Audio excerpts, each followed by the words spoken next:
CM Revanth Reddy Singapore పర్యటనలో భాగంగా మరో కీలకం ముందడుగు పడింది. క్యాపిటల్ ల్యాండ్ గ్రూప్ తో తెలంగాణ సర్కారు ఒప్పందం కుదుర్చుకుంది. 450 కోట్లతో భారీ ఐటీ పార్క్ ఏర్పాటు చేసేందుకు నిర్ణయం తీసుకుంది. 10 లక్షల చదరపు అడుగుల విస్తీర్ణంలో అత్యాధునిక ఐటీ పార్క్ ఏర్పాటు చేయనుంది.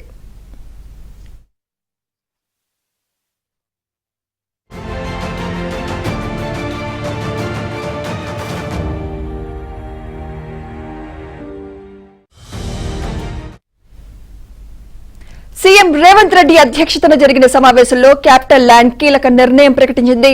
ప్రీమియం సౌకర్యాలను కోరుకునే బ్లూ చిప్ కంపెనీలు, గ్లోబల్ కేపబిలిటీ సెంటర్ల నుంచి డిమాండ్ పెరగనుంది. క్యాపిటల్ ల్యాండ్ ప్రాజెక్ట్ ద్వారా హైదరాబాద్ అభివృద్ధికి మరింత దోహదపడుతుందన్నారు సీఎం రేవంత్ రెడ్డి.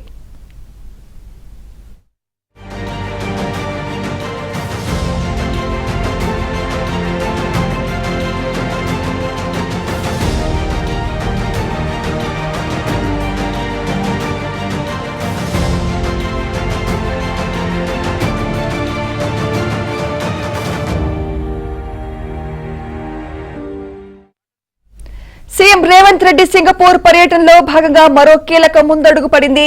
ఇదే అంశంపై మరింత సమాచారం మా ప్రతినిధి నరసింహరావు అందిస్తారు. నరసింహరావు, సింగపూర్ పర్యటన చాలా సక్సెస్ఫుల్ గా సాగుతుందనే చెప్పొచ్చు. గత 3 రోజులుగా సీఎం రేవంత్ రెడ్డి బిజీగా సింగపూర్ లో గడుపుతున్నారు.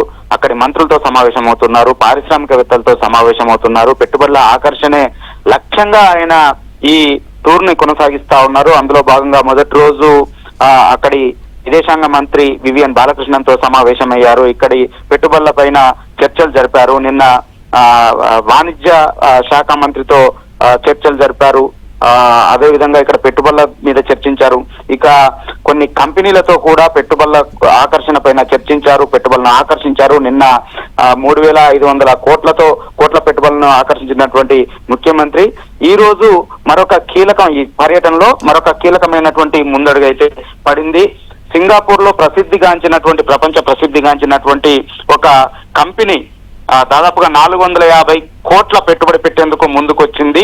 క్యాపిటల్ ల్యాండ్ అనేటువంటి సంస్థ, ఇది రియల్ ఎస్టేట్ లో ప్రపంచ అగ్రగామి సంస్థగా దీనికి పేరుంది. ఇది సింగపూర్ కేంద్రంగా పనిచేస్తా ఉంది, ప్రధాన కేంద్రంగా పనిచేస్తా ఉంది. ఇప్పటికే హైదరాబాద్ లో ఆ కంపెనీకి సంబంధించినటువంటి 3 పార్కులు ఇక్కడ ఉన్నాయి. అదనంగా దాన్ని విస్తరించేందుకు 450 కోట్లతో విస్తరించేందుకు ఈ రోజు ప్రకటన చేసింది ముఖ్యమంత్రి రేవంత్ రెడ్డి. అదేవిధంగా IT industrial park industries minister Sridhar Babu నేతృత్వంలో ఈ రోజు సింగపూర్ లో ఉన్నత స్థాయి సమావేశాన్ని ఏర్పాటు చేశారు. ఈ సమావేశంలోనే ఈ క్యాపిటల్ ల్యాండ్ అనేటువంటి సంస్థ కీలకమైనటువంటి ప్రకటన చేసింది. 450 కోట్ల పెట్టుబడితో తన వ్యాపారాన్ని మరింత విస్తరిస్తామని చెప్పి ప్రకటన చేసింది. సో దీనిపైన అయితే రాష్ట్ర ముఖ్యమంత్రి అదేవిధంగా మంత్రి దుద్దిల్ల శ్రీధర్ బాబు హర్షాన్ని వ్యక్తం చేశారు, దీన్ని స్వాగతించారు. ఇక్కడ పారిశ్రామిక అభివృద్ధిలో ఇది మరొక మైలురాయిగా పేర్కొన్నారు. అయితే ఇప్పుడు ఇది ఏదైతే ప్రకటించిందో ఈ కంపెనీ, ఇది ప్రీమియం సౌకర్యాలు కోరుకునేటువంటి బ్లూ చిప్ కంపెనీలు ఏవైతే ఉన్నాయో, అదేవిధంగా గ్లోబల్ కేపబిలిటీ సెంటర్ల నుంచి పెరుగుతున్నటువంటి డిమాండ్ కు అనుగుణంగా ఈ కొత్త ప్రాజెక్టులో ఫెసిలిటీస్ ఉంటాయనేటువంటి మాట చెప్తా ఉన్నారు ప్రభుత్వ వర్గాల నుంచి. అంతేకాకుండా అది హైదరాబాద్ అభివృద్ధికి ఈ ప్రాజెక్ట్ ఎంతగానో దోహదపడుతుందనేటువంటి మాటను ప్రభుత్వ వర్గాలు చెప్తా ఉన్నాయి. ఇప్పటికే ఈ ప్రాజెక్టు వాస్తవానికి ఇంటర్నేషనల్ టెక్ పార్క్, అదేవిధంగా ఎవెన్స్ హైదరాబాద్, ఫైబర్ పెర్లు పేరిట 3 కంపెనీలని 3 ప్రాజెక్టుల్ని ఇక్కడ కొనసాగిస్తా ఉంది. దీనికి అదనంగా మరొక 450 కోట్లతో 3వ దశ పనులని ప్రారంభిస్తామని చెప్పి ఈ రోజు కీలకమైనటువంటి ప్రకటన చేసింది. సో ఈ రోజుతోనైతే మొత్తానికి సింగపూర్ 3 రోజుల ముఖ్యమంత్రి పర్యటన సక్సెస్ఫుల్ గా సాగింది. ఈ రోజు తిరిగి దావోస్ కు వెళ్తా ఉన్నారు. దావోస్ లో కూడా 3 రోజుల పాటు ముఖ్యమంత్రి పర్యటించబోతా ఉన్నారు. గతంలో దావోస్ లో పర్యటించినప్పుడు దాదాపుగా 40,000 కోట్ల పెట్టుబడులు వచ్చాయి.